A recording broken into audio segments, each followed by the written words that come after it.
Y9, everybody, Y9. Oh, I'm sorry. Yo, what's up, everybody? How you guys doing? That was a little comic joke. If you're not looking at the comments right now, we got Connor Rush, what's up? Finn Coffin with the Y9. I meant yo, not Y9. And we got me, John Sanders, and the Limitless Hoops book. All right, if you guys are watching, please check in down low so we can know who's in here and who's watching and who's trying. I know for me. A big part of my success in life is communicating. All right, letting people know, especially this, and letting people know how hard that I've worked. And I don't, and you can't just directly say that because no one's gonna believe you. But I show people my effort. All right, because I realized a long time ago that people treat you really differently if you show a passion for something, right? So let's say that English is my favorite subject, and the English teacher doesn't know that. And I read books all the time, and the English teacher doesn't know that. And I try my hardest, and the English teacher doesn't know that, right? And I wind up getting a C in the class because I deserved a C. I end up getting a C. But now in another life where the English teacher does know that English is my favorite class, now she takes more time to talk to me because she's like, oh, you're interested in something that I'm interested in. And then she knows that I study a lot, even though I struggle at it. So now she's like, whoa. If you're going to study all that time, then study the correct way. And then on top of that, once I'm struggling, she's going to contact me because she knows how much I want this, right?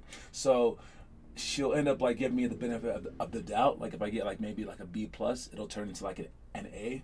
All right. She'll pay more attention to me because, you know, I care about it, etc. Right. And if it's basketball, that coach will trust you more.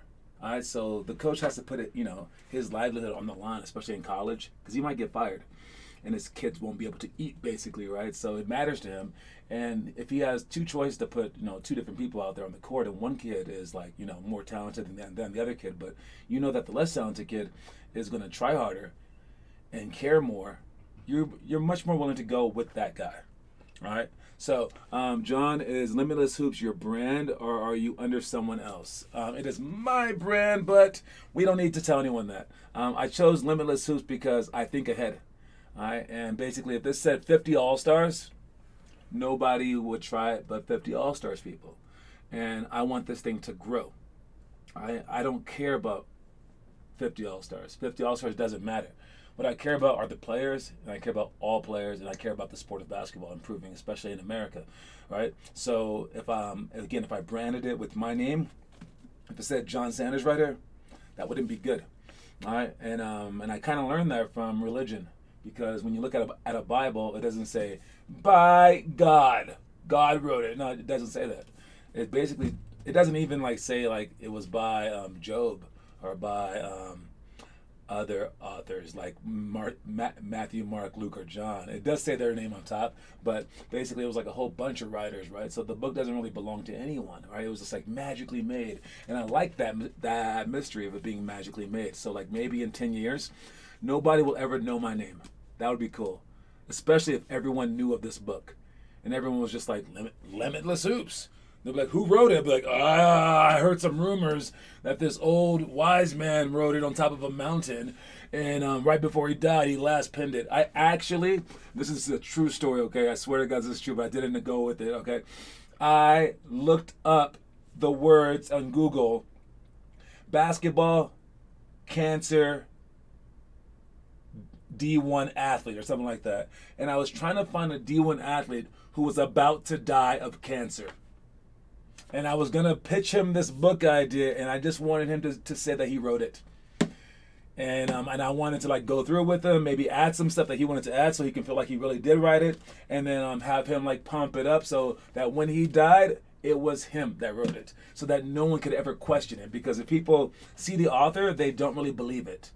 Like that's how the Mormon religion was. They knew that guy, and they knew that he got like arrested for like lying. And like the Scientology, they've seen video of that guy, and it's less likely to be believed. So I felt like if it came from no one, then it would be like so mysterious that people would just think that it was like, you know, created from magic like that. Anyways, are there any books for other sports that are like manuals on what to do every day? Again, there's the Bible. But that's not really what to do every day. There are some websites that will give you like some like workouts to do every day, but they don't claim to like have it like made like this. which is why I made this. But oh no. But a great correlation would be for school. Every subject has a curriculum. All right, they have a step-by-step process, and then they go over it every year to revamp it. So if you want to know the history of the United States, take a history class, and then you go like this, like this, like this, and at the end of the history class, you know it. Or like a medical school student, you take these 8 years in college, and at the end, you're an expert. So basically, everything except for sports has a manual, and I think that's kind of weird, right? And it's probably because a lot of athletes, they don't write. they're too busy playing a sport to write a book. So we have this now. It's one of a kind. I really haven't seen anything like this before. So if you do find something like this, definitely send it to me so I can steal ideas from that too. Because the whole point is just to make it the best possible thing for you guys. But while we have it, copy off it, do it, etc. All right, moving on. We got our this weekend. We are not going to snooze. It was way too crowded. We are going to Las Palmas, which is Coach Calay's grandma, her restaurant, and it's near Connor's house. All right, so it's about 20 minutes away from the gym that we'll be at Saturday morning. So we'll start it at 9. I will change the time online, and I haven't talked to them about taking our coins yet, but I'm pretty sure that they will if we bring a lot of people. So I'm just trying out new places. If this one doesn't work, we can just keep trying until we perfect it as a whole. All right. So and then another one is my adult league. The adult league. I forgot to talk about that. We played a game this weekend. My team won pretty easily, even without 2 of our better players. But we weren't playing against the best team though. They were really surprised that we were that good. But the other teams looked better. So we'll have better games in the future. Our secondary team played against a pretty formidable team, and they lost in overtime. All right, but it was a good game. All right, so we have 2 teams in this thing. There's 6 teams total. So if you want to come out to watch us, those are on Sunday nights. The games are on the website as well. All right, hey, it's breakfast, so as long as I'm not eating cheese, I am good for whatever. Yeah, I don't like melted cheese either. All right, anyways, moving on, we got our quote of the day. The quote of the day for tomorrow is, your aspirations are your possibilities. Man, thinking about this stuff, if you have to memorize these quotes to not do push-ups, it may not work, but who cares? Because push-ups are good for you, so you're going to get stronger, okay? Your aspirations are your possibilities. That's a 5-word quote because it's Sunday, Monday, Tuesday, Wednesday, and we're doing Thursday tomorrow. So if you come to work out, be sure to know this quote. Your aspirations are possibilities. And what that means basically is your dreams are always possible. I was just in a conversation with some people online, and they were saying, I can see the future. Do you guys believe in that? And everyone's like, nah. But some people are like, yeah, sure, whatever. And I was like, prove it. And I was like, well, what you're really probably seeing is that you have a million different dreams and half of them come true, or like a quarter of them come true. And you forget about the ones that didn't come true. And afterwards you're like, I felt that, like that. But, they were like trying to argue back, but not really, but it's just kind of funny. But with that said, yes, if you have a whole bunch of dreams, some of them are gonna come true. But you got to dream it first. All right, your aspirations, they are possibilities. All right, your mind puts a whole bunch of things together, and it's in there, and anything's possible. All right, the possible outcomes are there. So manifest it. All right, basically, all right, start imagining it, because when you imagine it, it's actually more likely to occur, because every little thing that you do is now geared toward that one promising goal. All right, and so if you think about the negative all the time, that's more likely gonna occur. So whether it be science or magic or voodoo or whatever, it's probably just a real thing. All right, so realize that. All right, it's so smoky here. They canceled my indoor practice. They canceled indoor. It is that bad. Dang, dude, y'all should move to Colorado. Anyways, your aspirations are your possibilities is the quote of the day. First workout that we have is the elementary school workout. We got Manu Ginobili layup. All right, I will show you guys the Manu Ginobili layup in a second. We have handoff to 2 shots. Handoff to 2 shots. You dribble out to the side, jump stop. When you hand off the ball, you want to throw it slightly up so it lands right back in your hand, so that they can come off shoulder to shoulder, go into the basket. All right, you want to hand it off in such a way where if your man shows too early, you can still stutter step and then go. You want to hand it off in such a way where, as you're dribbling toward them, if the person is trying to block the handoff, they can go back door. All right, so you always have different options on a handoff. But for a handoff to 2 shots, you hand the ball off, he gets it, and then you turn around and that person shoots the shot, and then someone else off the court passes to you for a shot. Offensive free throw rebounds, it's your hand and foot quickness. You could spin, or you can cross screen. All right. Looking at that stuff real quick, if you have free throws right here, he's on the free throw line like this, like this, like this, and these guys are boxing out like that, and you're trying to offensive rebound. All right. You can place your hand over his hand and your foot over his foot to try to push him down first. Or you can cross screen like this. So when this guy follows you, now you're screening, and this guy can go right here. Even if they switch, you're in front of that guy. Another thing that you can do on offensive rebounds for free throws is you can fake middle and then spin back baseline and try to go down here and then push them up. All right, those are the things that I'm talking about. Some people are visual learners, which is why I say it visually. All right, and then we have side and right. Side is our backdoor play once we dribble out to the side, and then right is when we pass the ball to the high post, and then the wings will cut back door. I will talk more about that later once we get into team stuff. 0 to 3 seconds, down by 3 with free throws. If there's 2 seconds left and you're down by 3 and you have free throws, 2 seconds left, down by 3 with free throws, yo, you got to miss one, man. All right, and so you want to make the first shot, and you want to miss the second one. When you miss a shot on purpose, throw it high. I would suggest off the backboard, slightly to the right if you're right-handed, slightly to the left if you're left-handed, because then the shot can't possibly go in, and it's going to take such a crazy bounce because the ball shot high, hits the backboard, so it gets more time for your rebounders to come under the ball. And if there's 1 second, 2 seconds left, you got to catch that rebound and go straight back up with it. But the first key is to make the free throw. Second key is to miss the second free throw. You can't make them both. All right, 5-on-6 press break. All right, we will do this to practice just playing under pressure. It's not really realistic, so to speak, to go against 6 players pressing you. But in some games against better teams, it feels like there's 6 people. So being able to break a press with 6 people is a very, very, very high luxury. All right, and talking about Manu Ginobili layups, that's starting from the elbow, or as you're driving in, whatever, you want to extend the ball, hide the ball from the defense, and then score the ball on the opposite side of the rim. All right, and to show you that, it looks like this right here. Push, hide, and then score. Here's Sophia doing it on the left side, push, hide, score. She dips the ball right there. I don't like that. All right, Dennis keeps it high. All right, that's what you want to do. All right, so that's all that. Let's get to the comment section. We got it's for school, so they are careful. I've never seen free throw rebound plays by any other program, of course.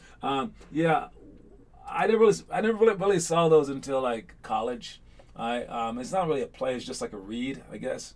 All right, but definitely, man, like, because if you get a rebound, if you get an offensive rebound, it's better than anything else. It's like it takes away their entire play.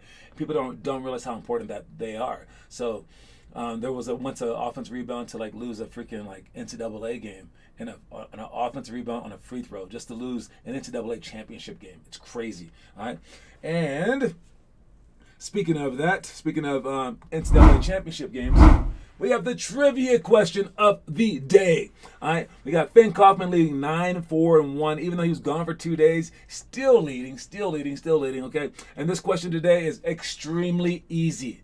So get out your keyboards, answer as fast as you possibly can. Okay, the trivia question for today. We have 3 viewers. Okay, so you have 3 people ready to answer it. We got Derek Valdez sneaking in there with 1 2 days ago. All right, the trivia question for today is: In the 1993 National Championship game, who called the infamous timeout? There you go.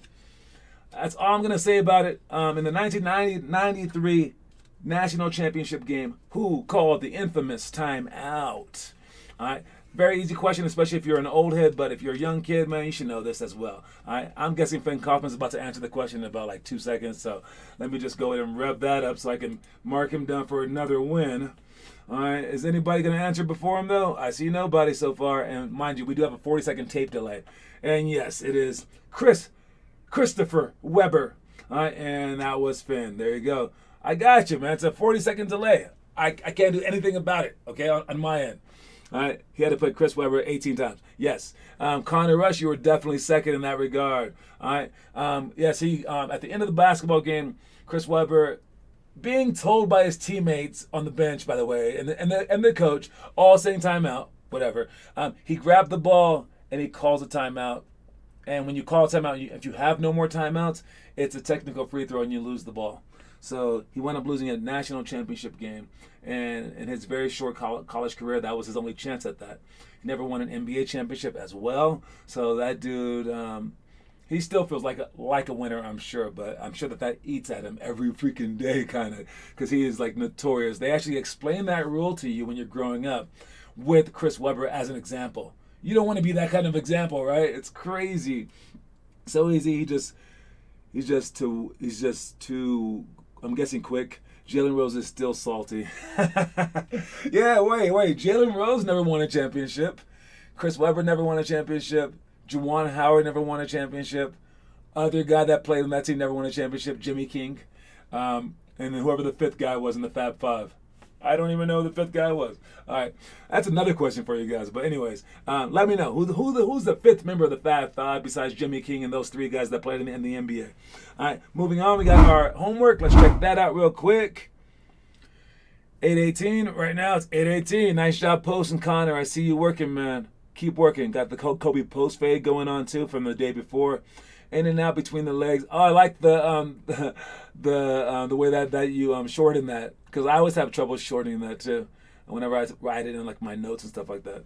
All right, great job. Keep working, Connor Rush. We'll get some people on this, man. Eventually. All right, we got our pick of the day.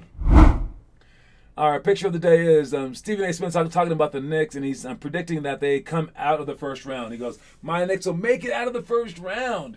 And that brings me to my next point is low expectations. Seriously?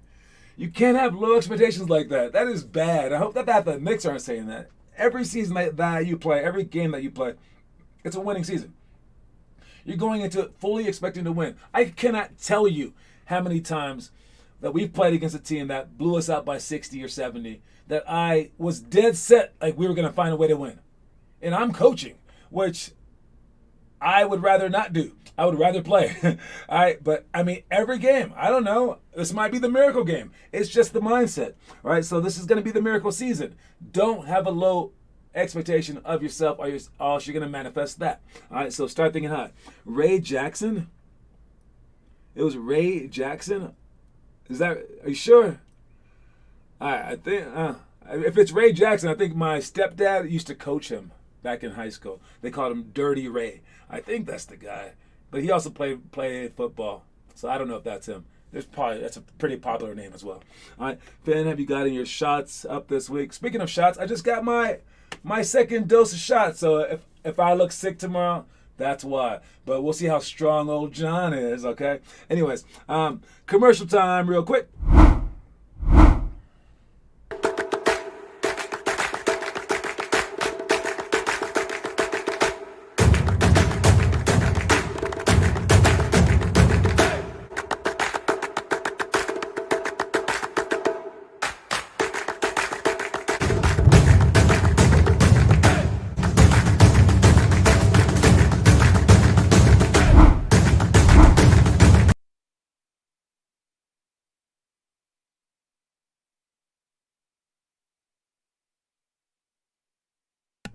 I forgot to turn my volume back on. Anyway, I don't know why I show you guys products that we use during our practice, but I think I show it to you so that you can stay excited when you see them in practice, maybe. All right. Anyways, so yes, sorry about me being paused for a second.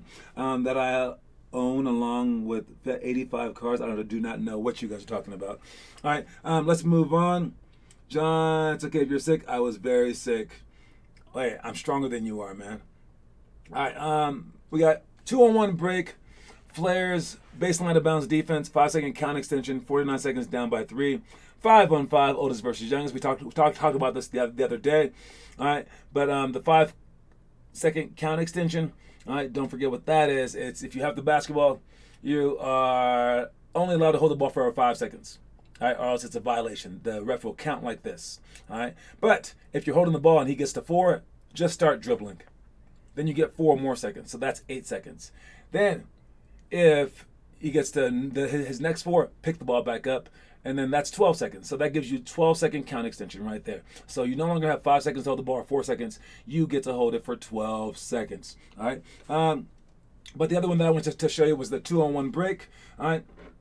2-on-1 break has 2 people from the outside going in. We talked about that before. And when you go in for a layup, you go as fast as you can. All right. And it's 2-on-1. So if the person doesn't come over, you go in for a layup. The person does come over, you pass the ball with the strong hand for a bounce pass for a finish. All right. And that looks like this right here. Swings it, goes 2-on-1. Nice pass, John Wang.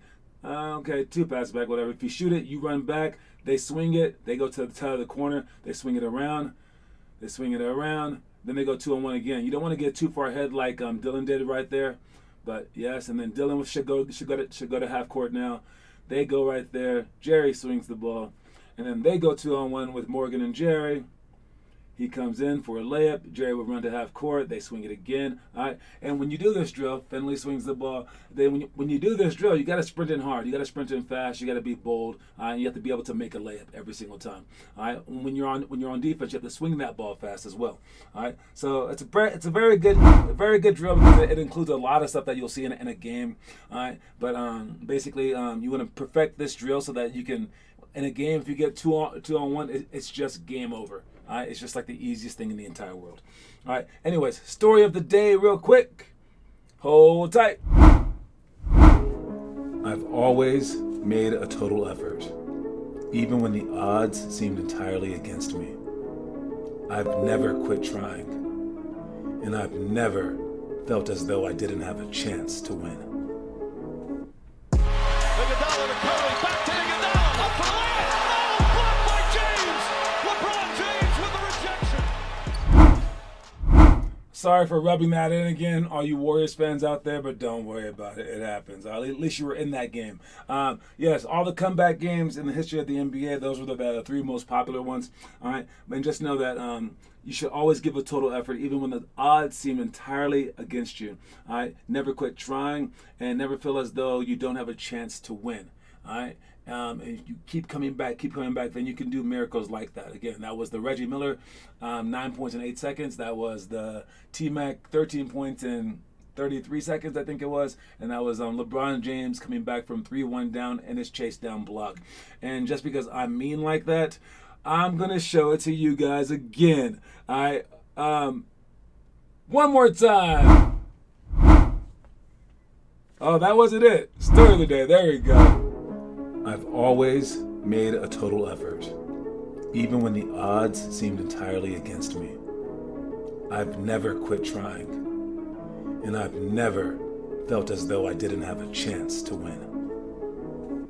Iguodala to Curry, back to Iguodala, up for the layup. Oh, blocked by James. LeBron James with the rejection. Anyways, Connor, stop trying to kill Blake, man. I don't know. If they can't breathe out there, they just can't breathe. Natural selection. Yeah, the air quality is ridiculous, but yes. Good luck with that stuff out there. Be careful. Be safe. I did see a guy that had an invention where he put fire extinguishers on the sides of houses that when they got, too high of degrees or whatever, they would just burst. And basically, they would create a shield to protect from forest fires. It was like a cool invention. It was invented by like a 16-year-old kid, which is awesome.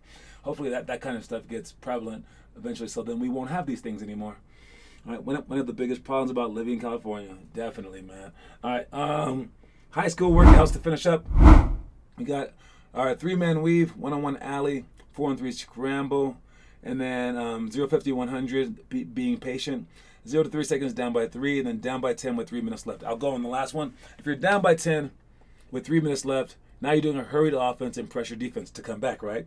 Our little patient rule kind of goes out the window now, all right? Where I'll say, like, don't shoot the first shot, maybe shoot the second shot, definitely shoot the third shot. Now you can speed it up, All right, now you should. Basically, you're going to change everything about your game in these last few seconds because whatever you were doing before wasn't working.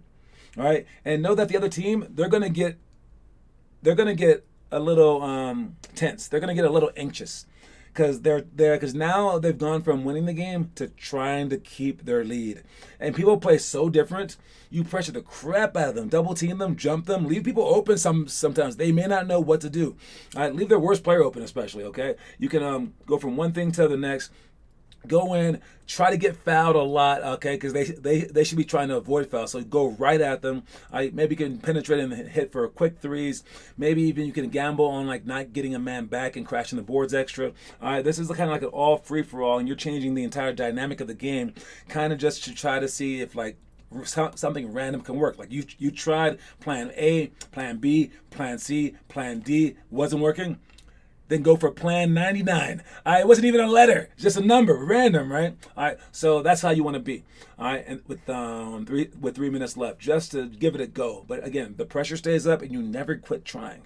All right, let's finish up with our movies of the day. I still have not gotten anyone to post a movie yet, so I gotta figure that one out. I'm not sure what I can do, but again, if you are Derek Valdez out there, it's like it's the Mighty Ducks. If you are Finn or Connor out there, it's Kingpin movie. Again, talk about it just to get everyone doing it, because if we get everyone doing this stuff, then it becomes even easier.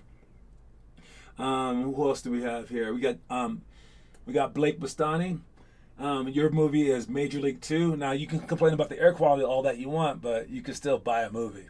All right, Major League 2 is your movie. There you go. That's something to inspire you to go on. It's a very, very funny movie, and it's cool. All right, and then as far as workouts go, all right, we have for the first graders, you should be on day 19 of our 2-minute 2-ball dribbling challenge. Okay, if you are on our website, like right here, all right, how you get to all the things is right here on our shows link. All right, you go down to right here, and then the drills are here, the challenges are there. All right, if you click on the drills page, it takes you to the list of drills. Everyone that is blue is one that we have an actual video for. All right, and you can click any drill. If you have a name of a drill, like you want to type in something break, everything that has break in it will come up like that. You just type it in. All right. Still from here, or even from this page that you're now on, you can click on challenges, or you can click from here and click on challenges like that, and they will show up right here. All right, and all the first challenges are like endeavors, things that are long, like the Hall of Fame workouts, which you can also find from our original website on the Hall of Fame page by clicking any one of these people's names that has a red link. All right, but beyond that, we have our right here. We have our workout card. Cross Fingers is just a game. It's just an app that helps the brain out. All right. Chinese bamboo. Someone actually bought Chinese bamboo. That was Blake Bastani.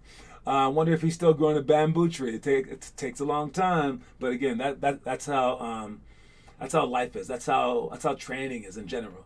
Your baseline playlist has all the songs that we do the dribbling drills to. There's all these things like the 7-minute drill workout. Kobayashi Maru's right there. All right, the History of Hoops page is where we get our trivia questions from. So if you click on that, it hits you up with all the videos for the trivia. This is where I take all the trivia questions from. So if you watch this page, you will know everything about the NBA. We have the Rudy challenge. We have a lot of challenges here. All our strategy, all our plays are right here. If you bring those up, it'll show you how to do our basketball plays, like lateral. It'll just bring it up.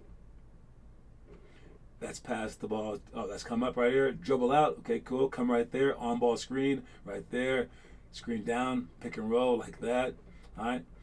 So this page has a ton. Has our clinics.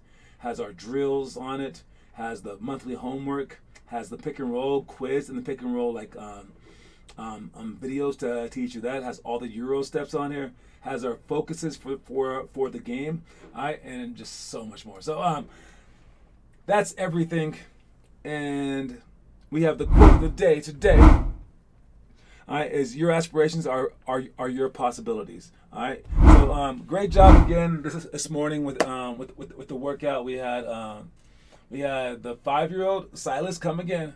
And we had Connor show up, and then we had Jake Aarons showed up today. All right, Jake, it was his first day showing up, and I needed to swear him in. I forgot to do his initiation, so we got to do that for Jake if he ever shows up again. All right, but anyways, fantastic job, everybody. Let's make sure that we keep working, keep trying, and yo, I put a whole bunch of stuff on the site. You guys should be having something to do every single day, even if it's too smoky outside, even if like you're too tired, whatever. There's something to do somewhere to get better at basketball. So make sure that you're doing it. All right, everybody. Let's see that bamboo, Blake. Are you still doing the bamboo? Answer the question, Blake. Are you still doing the bamboo? Let us know. Let us know. Anyways, that's about my time, you guys.